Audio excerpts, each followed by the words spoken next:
ربنا اغفر لنا ولإخواننا الذين سبقونا بالإيمان ولا تجعل في قلوبنا غلا للذين آمنوا ربنا إنك رؤوف رحيم۔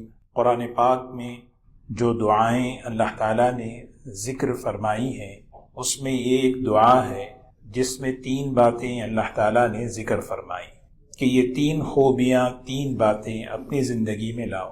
دعا اسی لیے ہے کہ ہم اللہ سے مانگیں اور اللہ تعالیٰ سے مانگ کر ان چیزوں کو اپنی زندگی میں لائیں۔ یہ 3 باتیں ہیں۔ سب سے پہلے یہ لوگ اللہ تعالیٰ سے اپنی مغفرت کا سوال کرتے ہیں، اے اللہ ہمیں معاف کر دے، ہماری مغفرت فرما دے، اور اللہ تعالیٰ معاف کرتے ہیں۔ اور ان کے دل ایسے ہیں کہ یہ صرف اپنے لیے نہیں بلکہ اپنے بھائیوں کے لیے بھی مغفرت کی دعا کرتے ہیں۔ دعا وہی کرتا ہے دوسرے کے لیے جس کے بارے میں دل صاف ہو۔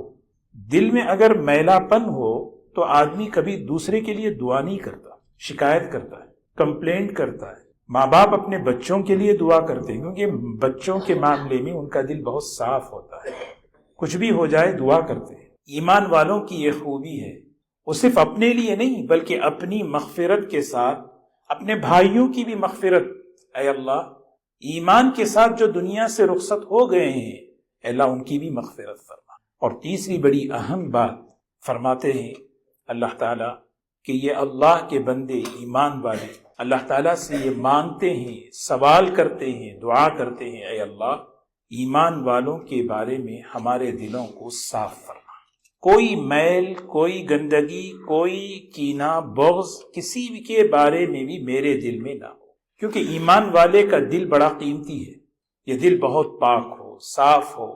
اللہ تبارک و تعالیٰ ایسا دل چاہتے ہیں۔ قرآن پاک میں ابراہیم علیہ السلام کی دعا اللہ نے ذکر فرمائی، وَلَا تُخْزِنِي يَوْمَ يُبْعَثُونَ وَلَا تُخْزِنِي يَوْمَ يُبْعَثُونَ، اے اللہ مجھے ذلیل نہ فرما، رسوا نہ فرما جس دن کے سب لوگ قیامت کے دن اٹھائے جائیں گے۔ یوم لا ينفع مال ولا بنون، وہ ایسا دن ہوگا جس دن کوئی مال نہ کام آئے گا، نہ اولاد کام آئے گی، ایک چیز کام آئے گی، الا من اتى اللہ بقلب سلیم، جو اللہ کے دربار میں قلب سلیم لے کر آئے، صاف ستھرا دل لے کر آئے۔